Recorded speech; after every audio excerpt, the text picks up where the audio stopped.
Welcome to VEI Biology. और now next to start online classes.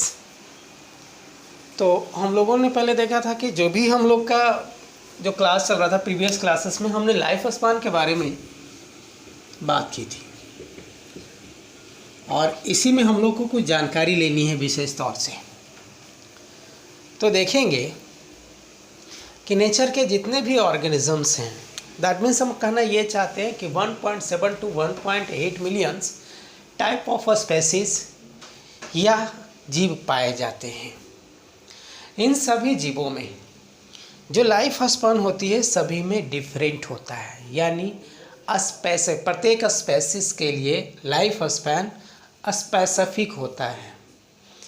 और इन सभी जीवों की ऑर्गेनिज्म का जो स्ट्रक्चर्स होता है, इसकी जो शेप होती है और इसके साथ ही साथ कॉम्प्लेक्सिटी होती है, इन पर कभी भी हमारा लाइफ स्पान डिपेंड नहीं करता है। That is life span is not depends upon size, shape and complexity of the organism. बहुत सारे ऐसे ऑर्गेनिज्म हैं जिसकी लाइफ स्पान कुछ घंटों के लिए होती है, कुछ आवर्स के लिए होती है, जैसे माइक्रो ऑर्गेनिज्म।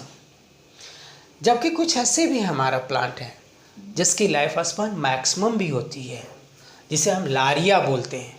उसको साइंटिफिकली लारिया ट्राइडेंटाटा बोलते हैं।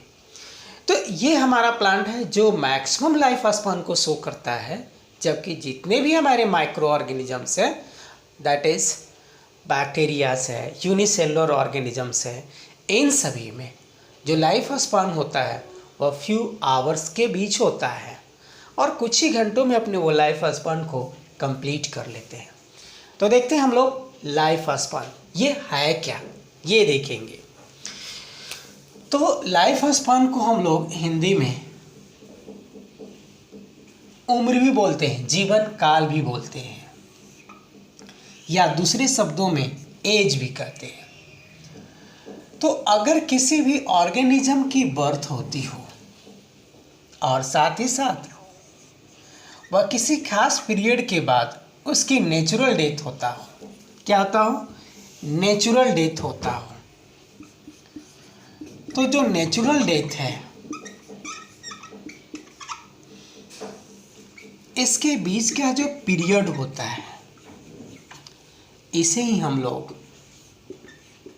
लाइफ स्पान कहते हैं। तो हम डिफाइन कर सकेंगे इस डायग्राम के through. A period in between birth and natural death of an organism is said to be life span।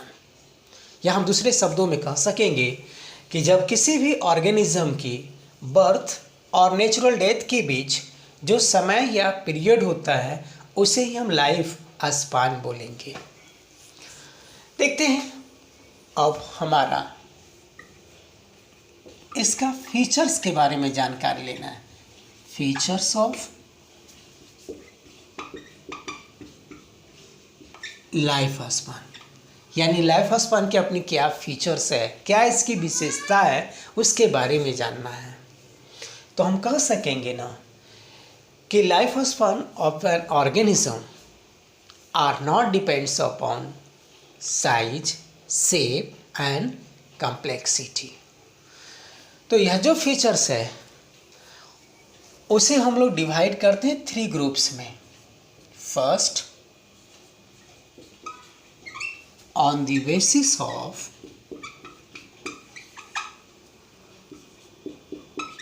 Size.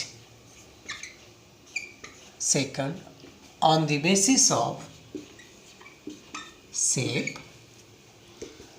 और लास्ट है on the basis of complexity. तो पहला स्टार्ट करते हैं।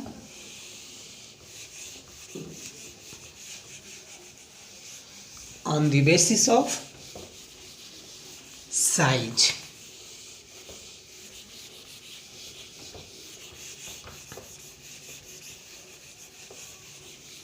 देखें, इसे हम प्रैक्टिकली प्रूफ करेंगे और हम लोग एज्यूम करके देखेंगे। ये खुद ब खुद बताता है या बतलाएगा कि ये साइज लाइफ स्पैन को इन्फ्लुएंस करता है यानी प्रभावित करता है या नहीं, इसके बारे में खुद हम लोग का प्रूफ मिल जाएगा और इससे हम कंक्लूजन निकाल लेंगे। तो देखते हैं, एक एग्जाम्पल लेते हैं। वो एग्जाम्पल है पैरोट एंड क्रॉ। इसकी साइज को देखेंगे। इसकी size P for parrot, C for crow, इन दोनों की जो साइज है वो इक्विवेलेंट है, दैट मीन्स इक्वल है। लेकिन जब इसकी लाइफ स्पान को देखते हैं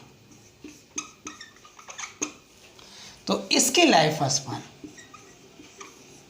140 ईयर्स या किसी किसी बुक में 150 भी दिया है, और इसकी देखते हैं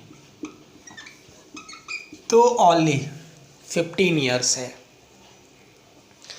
तो हम कह सकेंगे कि अगर क्रॉ को एज्यूम किए हुए थे कि इसकी साइज के अनुसार इसका लाइफ स्पान होना चाहिए था, तो अगर क्रॉ का 15 ईयर्स था तो इसका भी 15 ईयर्स ही होना चाहिए था। लेकिन यहाँ देख रहे हैं कि क्रॉ का 15 ईयर्स है और इस पैरोट का अप्रॉक्स 10 टाइम्स ग्रेटर है, दैट मीन्स 140 ईयर्स के बराबर है। तो इस तरह से अब हम लोग इसकी कंक्लूजन को देखेंगे, क्या इसकी निष्कर्ष है, रिजल्ट है, इसके बारे में देखेंगे। तो हम लोग तो खुद देख लिए ना कि इसका रिजल्ट क्या मिल रहा है, कि life span is not depends upon size. तो लिख सकेंगे हम लोग, life span is not depends upon size. Okay, ये हमारा कंक्लूजन निकल गया, हम लोगों ने प्रैक्टिकली देख लिया इसको। अब नेक्स्ट हमारा पॉइंट है on the basis of shape.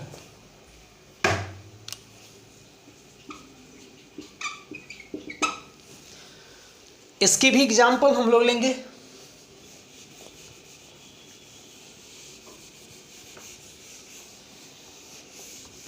और सभी लोग अपना नोट बनाते चलिएगा ताकि दिक्कत नहीं हो। हमेशा अपने कॉपी पर लिखते चलें। ये नहीं सोचिएगा कि YouTube से डेली देखेंगे, डेली पढ़ेंगे, डेली याद करेंगे, ऐसा कभी नहीं करना है। क्योंकि हो सके कुछ समय के बाद YouTube चैनल मेरा स्टॉप कर दिया जाएगा और लिंक के द्वारा हम देंगे आप लोग को, तो देखेंगे। अब हम लोग को किसके आधार पर देखना है, शेप के, on the basis of shape. तो यहाँ लिखेंगे शेप।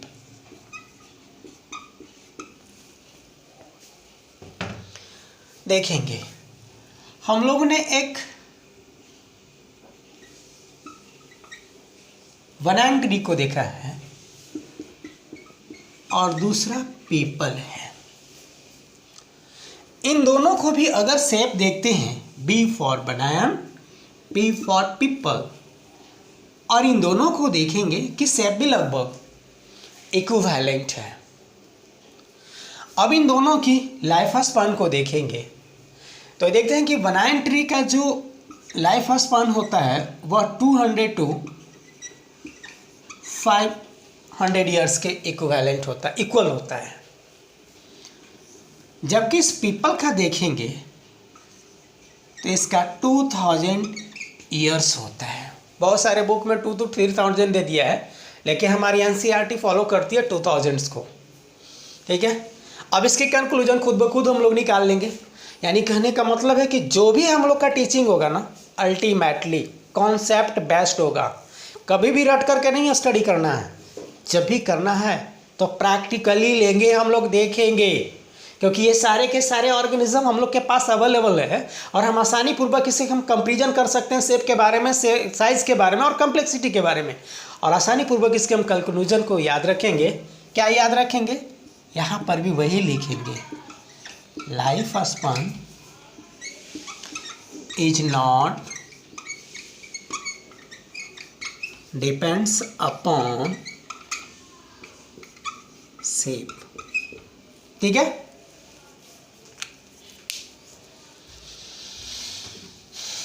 अब अगला देखना है हम लोग का, ऑन द बेसिस ऑफ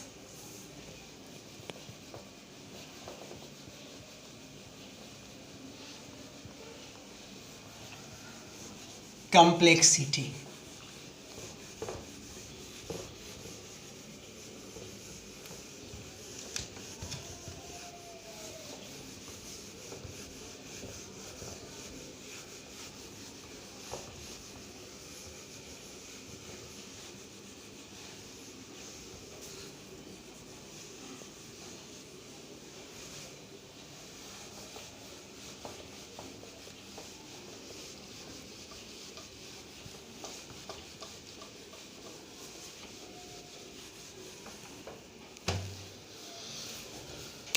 तो हम लोग का थर्ड पॉइंट है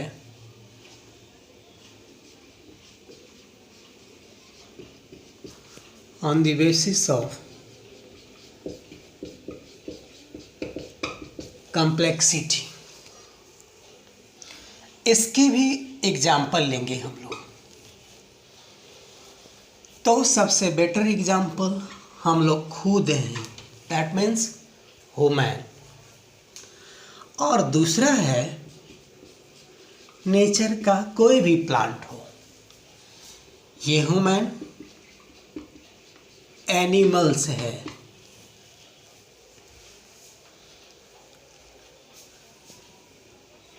और ये है प्लांट, जिसका एग्जाम्पल हम लोग ले लेंगे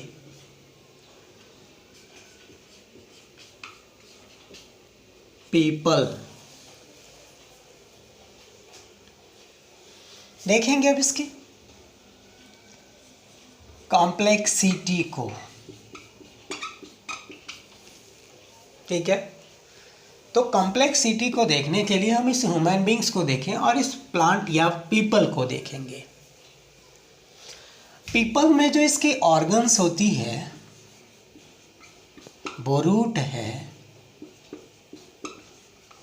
स्टेम है, फ्लावर, फ्रूट एंड सीड। जबकि इस ह्यूमन बॉडी में देखेंगे eye, nose, ear, teeth, liver, kidney, heart etcetera, dot dot dot and so on. तो हम लोगों ने देखा अगर ऐसे काउंट करेंगे ह्यूमन बॉडी की ऑर्गन्स को तो इतना हो जाएगा कि इस बोर्ड पर भी एडजस्ट नहीं हो पाएगा, इसलिए डॉट डॉट करके एंड सो ऑन कर दिया। ज़रा कंपैरिजन करें तो ह्यूमन बीइंग और इस पीपल में, तो इसके पास ओनली 5 ऑर्गन्स हैं और इसके पास देखेंगे 50 से भी कई ज़्यादा ऑर्गन्स होंगे। दैट मीन्स हम लोग को कॉम्प्लेक्सिटी ये मिला इस ऑर्गेनिज्म का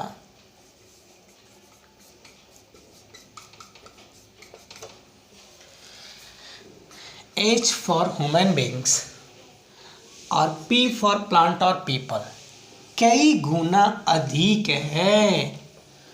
इस प्लांट के रिस्पेक्ट में इस ह्यूमन बींग्स के बॉडी की कॉम्प्लेक्सिटी कई गुना अधिक है। तो अब इसकी लाइफ स्पैन को देखें क्या आएगा और तब फिर हम लोग कंक्लूजन लिख लेंगे।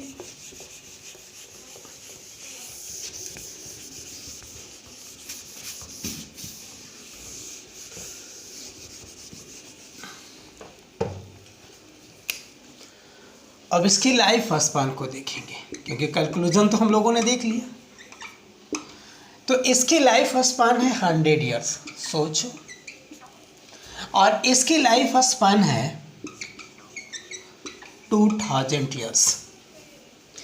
अगर कॉम्प्लेक्सिटी के अनुसार होता है लाइफ स्पैन तो अगर इसकी 2000 थी, जिसके पास के ओनली 5 ऑर्गन्स हैं और इसके पास 50 से भी ज़्यादा है, तो 2000 के में मल्टीप्लाई कर देते 50 से तो करीब करीब 10,000 होना चाहिए था।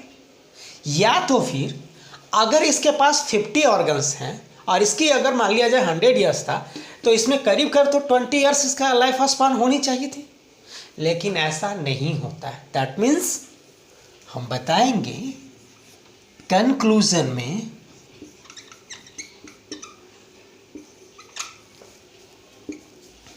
क्या, लाइफ स्पान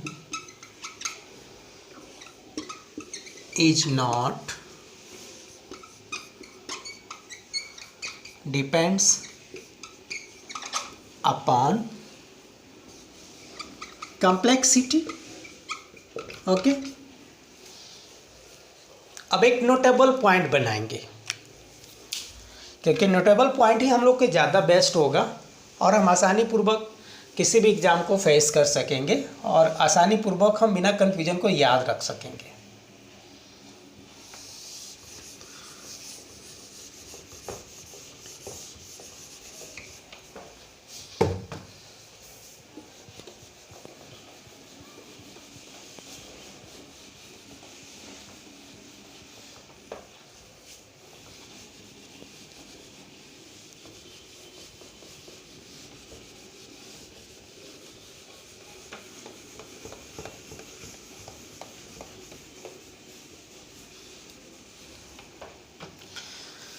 तो हम लोग का एक नोटेबल पॉइंट मिला।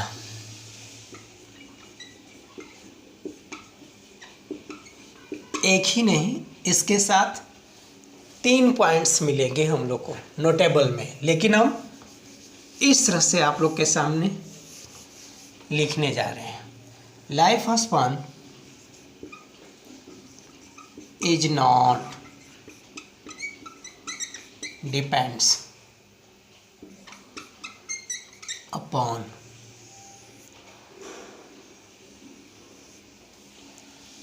पहला है साइज पर भी नहीं करता है, दूसरा शेप पर भी नहीं करता है, और तीसरा कॉम्प्लेक्सिटी पर भी डिपेंड नहीं करता है। आप हमेशा एनसीईआरटी का स्टडी करेंगे और इसके सारे के सारे एक एक लाइन को कॉन्सेप्ट के थ्रू स्टडी करेंगे, और इसी हमारे लाइन से हमारा जो भी मेडिकल एंट्रेंस एग्जामिनेशन लेने वाली जो भी हो इंस्टीट्यूट, वह सभी के द्वारा एनसीईआरटी बेस्ड नहीं क्वेश्चन एराइज किया जाता है। बहुत सारे लोग बोलते हैं कि एनसीईआरटी से नहीं है, अलग है, तो ज़्यादा बेहतर से अगर कंसेप्चुअली अगर हम लोग स्टडी करते हैं तो आसानी पूर्वक हम डील कर सकेंगे किसी भी मेडिकल एंट्रेंस एग्ज़ाम का क्वेश्चन को। तो ये था हम लोग का नोटेबल पॉइंट था, ठीक है। एक और है नोटेबल पॉइंट,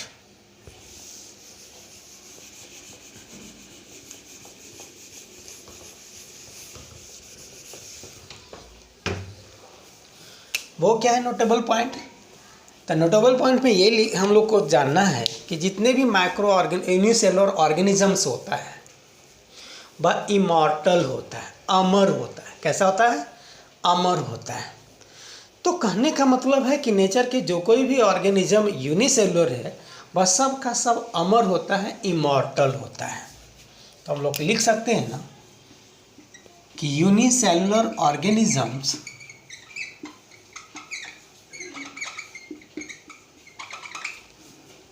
are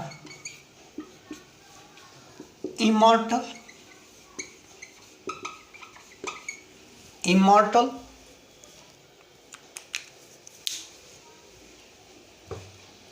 ठीक है।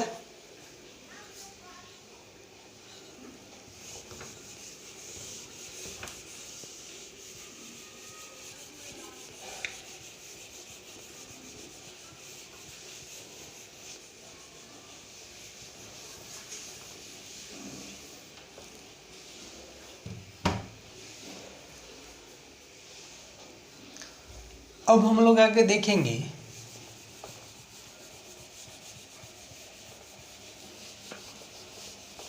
Life span. कुछ हमारे इंपॉर्टेंट ऑर्गेनिजम्स हैं नेचर का उसके लाइफ स्पान को हम लोग देखेंगे।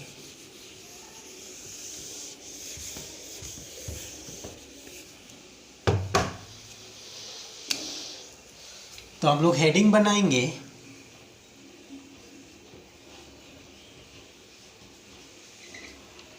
Life span of some important organisms. ये हमारा हेडलाइन होगा। अभी अभी हमने बताया था कि जो भी नेचर का ऑर्गेनिजम्स हैं उन सभी की जो स्पेसीज होती है उसकी सभी का जो लाइफ स्पैन होता है स्पेसिफिक होता है। यानी यह भी एक मेरा नोटेबल पॉइंट है कि life span of any species always specific. ठीक है, तो देखेंगे पहला कॉलम होगा सीरियल नंबर, दूसरा नेम ऑफ ऑर्गेनिजम्स और तीसरा होगा लाइफ स्पैन।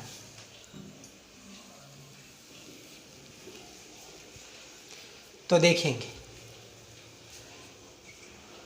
आप लोग मेंटेन कीजिएगा 1 2 3 4 5 6 7 8।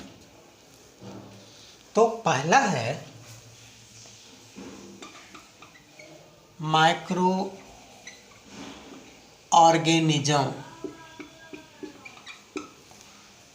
दूसरा है मे फ्लाई, तीसरा है साइकेडा, चौथा है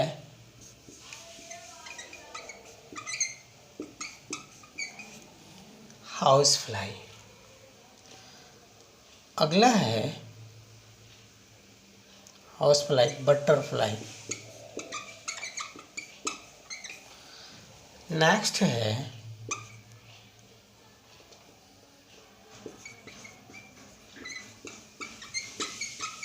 सम बीट्स, नेक्स्ट है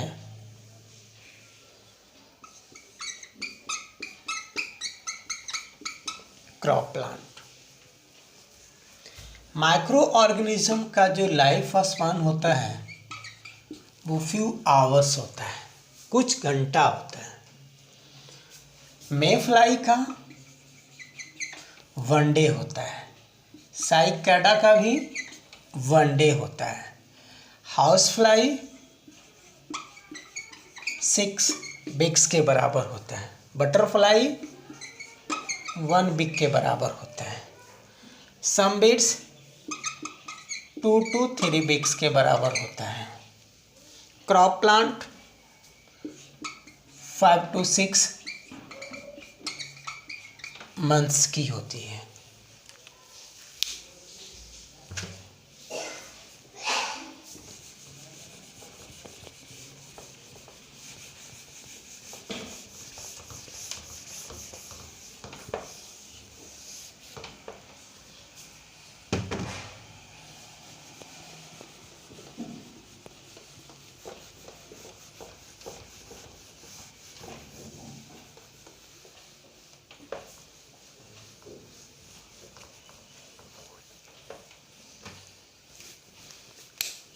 अब नेक्स्ट देखेंगे क्रॉप प्लांट तक हम लोगों ने लिखा था rat, rat, frog, rabbit, cat, monkey, cow, horse, elephant,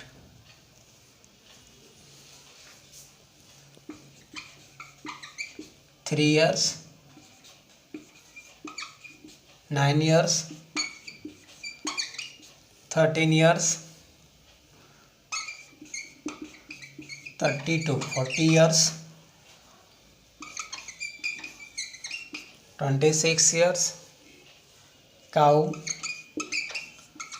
25 years, 70 years, 65 years,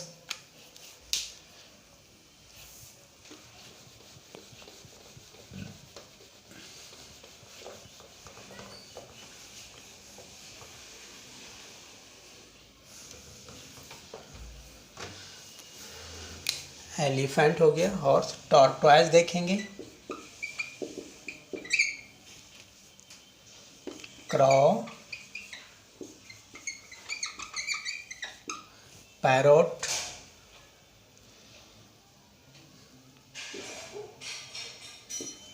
rose, banana,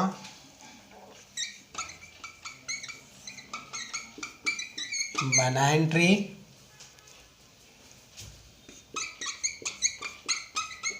people, sequoia.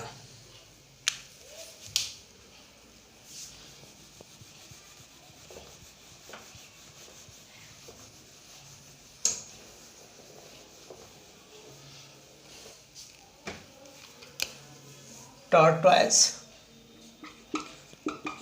150 to 200 years, crow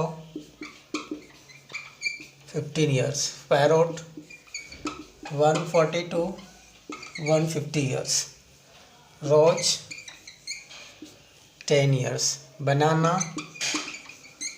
25 years, banana tree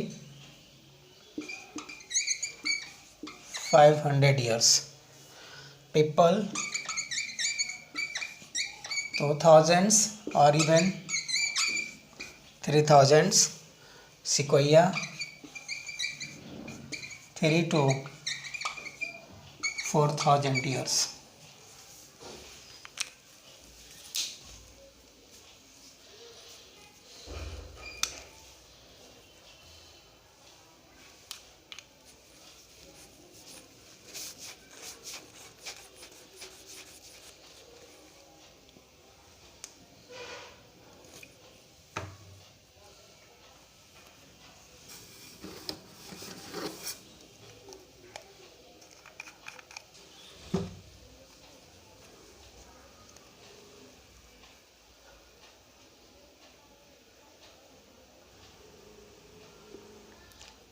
आप अपने एनसीईआरटी बुक्स को बेहतर से स्टडी करेंगे,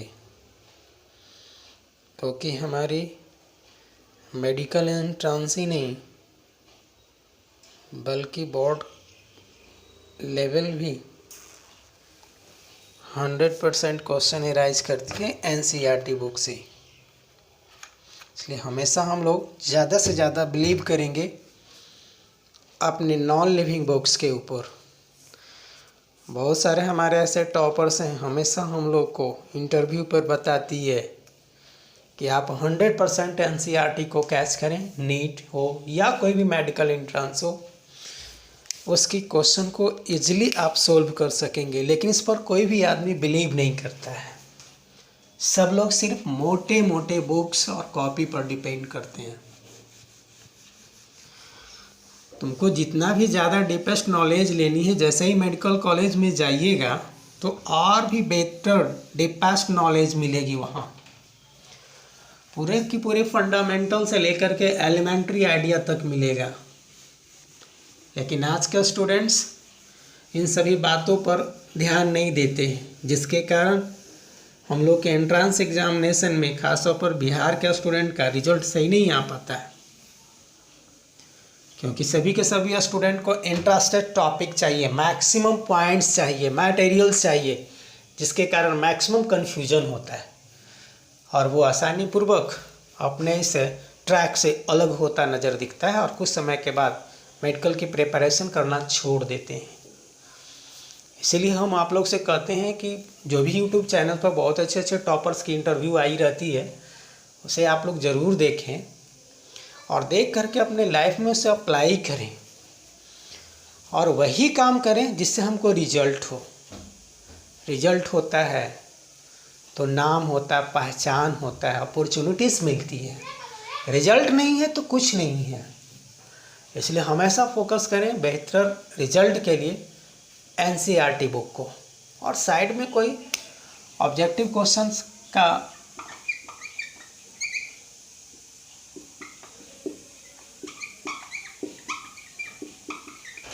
यह एक हमारा प्लांट है जो ऑस्ट्रेलिया में पाया जाता है, लारिया ट्राइडेंटाटा। इसकी जो लाइफ स्पैन है वह 11,000 से 11,500 ईयर्स होता है अप्रॉक्सीमेटली। और इस तरह से हम लोग से अगर क्वेश्चन पूछा जाएगा कि which one organism has maximum life span, answer will be Larrea tridentata. Okay, तो एक और हम लोग नोटेबल पॉइंट में लिखेंगे।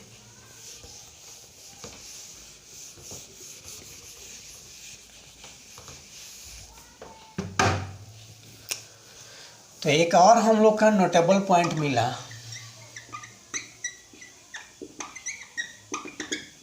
क्या मिला वो जो देखेंगे। ये लाइफ स्पान है।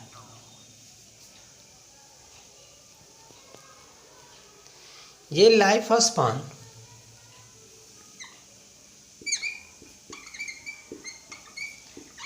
मिनिमम होता है किसमें, माइक्रो ऑर्गेनिज्म में, और ये मैक्सिमम होता है लारिया का होता है। तो हम लोग नोटेबल पॉइंट में लिख लेंगे life span maximum this and that.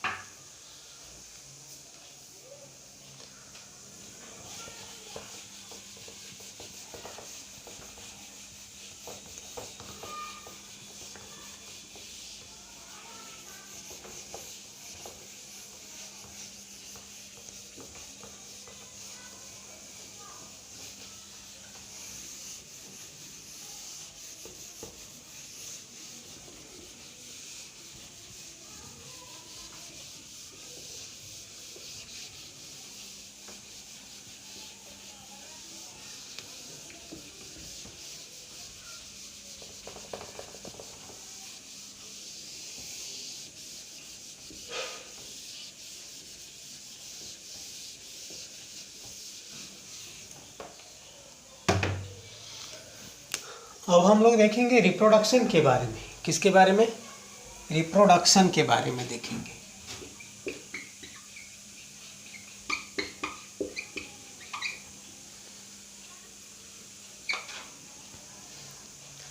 Reproduction यह भी बहुत ही इंटरेस्टिंग टर्म है जो 2 वर्ड्स का बना है। फर्स्ट वर्ड री है और नेक्स्ट है प्रोडक्शन।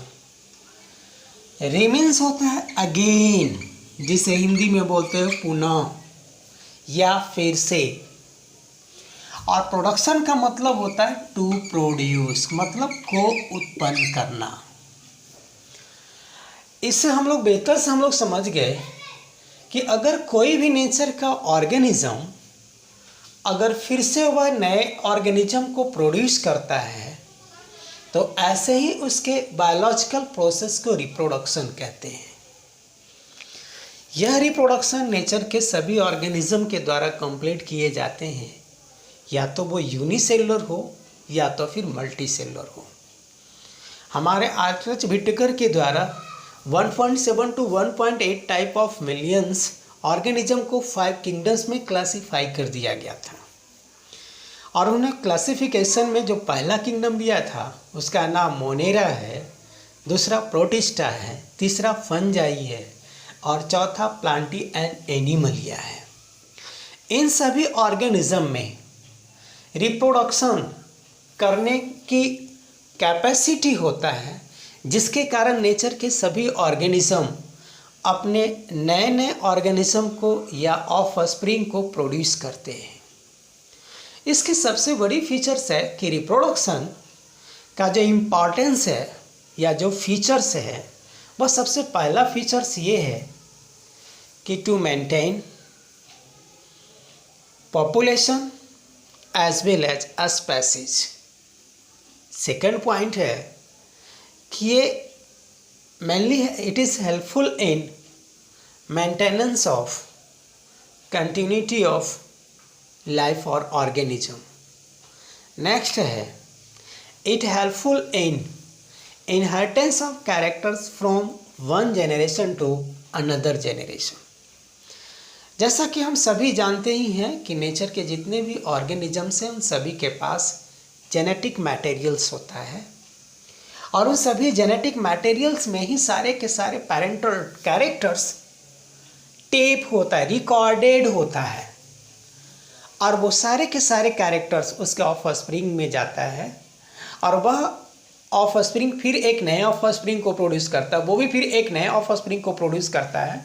यानी अगेन सभी ऑर्गेनिज्म रिप्रोडक्शन में इन्वॉल्व होता है, यानी टू प्रोड्यूस करता है एक न्यू ऑफस्प्रिंग को, जिसके कारण उसकी लाइफ और उस स्पेसिस की कंटिन्यूटी इस नेचर में बनी रहती है, एग्जिस्ट करता है। तो हम दूसरे टर्म में हम कह सकते हैं इसकी और भी इम्पॉर्टेंस है कि एग्जिस्टेंस ऑफ अ स्पेसीज, यानी किसी भी ऑर्गेनिज्म के एग्जिस्टेंस में भी यह हमारा रिप्रोडक्शन हेल्पफुल होता है। दूसरी बात है, जो हमारा एक टाइप का जो रिप्रोडक्शन है वह वेरिएशन को भी कॉज करने के लिए रिस्पॉन्सिबल होता है, जिसके कारण न्यू ऑर्गेनिज्म का प्रोडक्शन होता है। और इस तरह से ग्रेजुअली हम लोग देख रहे हैं इवोल्यूशन कंप्लीट हो रहा है, और यह इवोल्यूशन के through new organism, new species का हमेशा डेवलपमेंट होता जा रहा है। तो हम कह सकेंगे रिप्रोडक्शन का डिफिनेशन कि is that biological process of an organism in which produce new offspring or organism similar to itself called reproduction। तो ये रिप्रोडक्शन का डिफिनेशन हुआ, ठीक है। तो इस तरह से हम लोगों ने रिप्रोडक्शन के बारे में जान लिया, और अब इसकी फीचर्स को देखेंगे।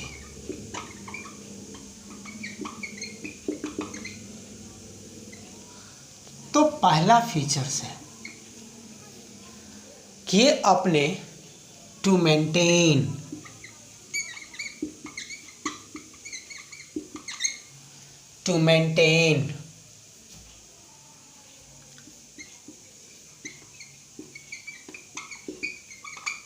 Population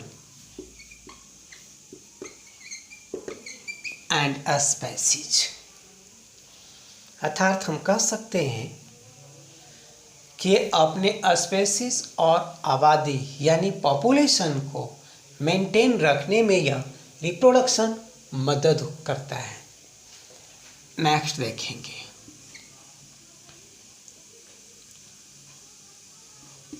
helpful in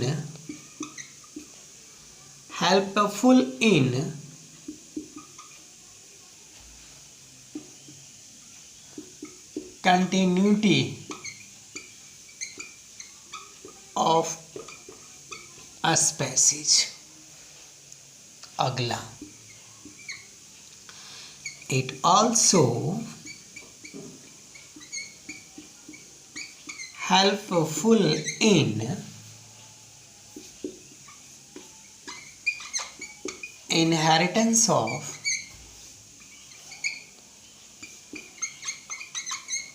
characters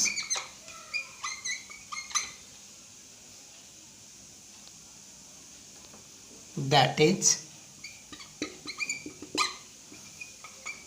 one generation to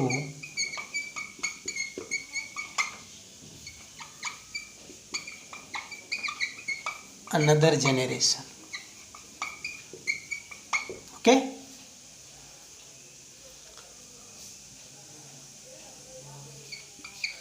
और यह किसी भी स्पेसीज को नेचर में एग्जिस्ट करने में भी मदद करता है। तो कहेंगे helpful in existence of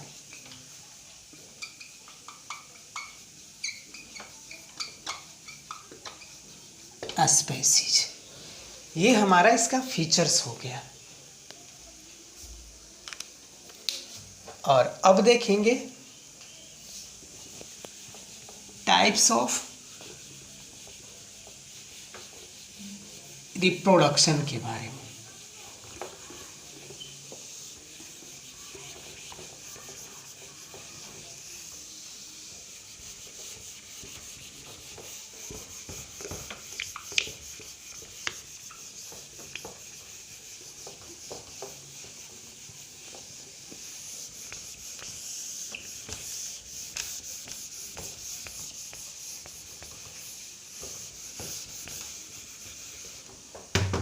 types of reproduction के बारे में देखेंगे।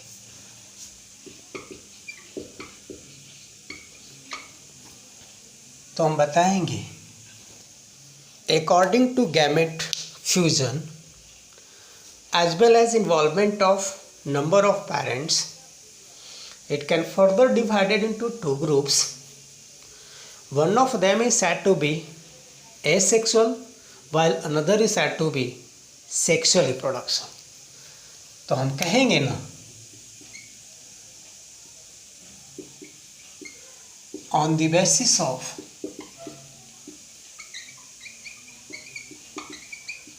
gamete fusion and parents, इसे दो ग्रुप में क्लासिफाई करते हैं। When only one parent is involved in reproduction, this type of reproduction is said to be asexual. तो हम क्या बोले? One parent अगर इन्वॉल्व होता हो तो वैसे को कहते हैं asexual रिप्रोडक्शन कहेंगे। सेकंड है अगर बोथ पेरेंट्स इन्वॉल्व हो तो वैसे का नाम देते हैं सेक्सुअल रिप्रोडक्शन। क्या नाम देंगे? सेक्सुअल रिप्रोडक्शन देंगे। और इस तरह से हम लोगों ने जान गया कि नेचर में जितने भी एग्जिस्ट करते हैं organism 1.7 to 1.8 million types of organisms are complete reproduction process by two methods. One of them is asexual while another called sexual reproduction. और ये हमारा लाइफ स्पान का इंट्रोडक्शन समाप्त हो गया। और अब आप देखेंगे कि हमारा जो पहला टॉपिक है जिसका नाम है रिप्रोडक्शन इन ऑर्गेनिज्म, उसकी दो सब टॉपिक है। कितने सब टॉपिक? दो सब टॉपिक है। सब टॉपिक फर्स्ट में हम लोग को पढ़ना एसेक्सुअल रिप्रोडक्शन और सब टॉपिक 2 में पढ़ना है सेक्सुअल रिप्रोडक्शन। किसके बारे में पढ़ना? Sexual reproduction. आप अपनी एनसीईआरटी बुक और मेरा नोट देखिएगा, आपको सब टॉपिक फर्स्ट में एसेक्सुअल मिलेगा और सब टॉपिक 2 में सेक्सुअल मिलेगा। यहाँ देखें, ये हमारा इंट्रोडक्शन में एसेक्सुअल रिप्रोडक्शन का पहला टाइप हुआ और दूसरा टाइप सेक्सुअल रिप्रोडक्शन हुआ। यानी यहाँ इंड होता है और वहाँ सब टॉपिक फर्स्ट के रूप में इसको बेहतर से स्टडी करने के लिए हमने हमारे एनसीईआरटी बुक में प्रोवाइड कर दिया गया। यानी कितनी अच्छी बात है कि इंट्रोडक्शन खत्म होता है और डायरेक्ट एंट्री ले लेते हैं हम लोग सब टॉपिक फर्स्ट में, जिसका नाम है एसेक्सुअल रिप्रोडक्शन। आज का क्लास यहीं तक।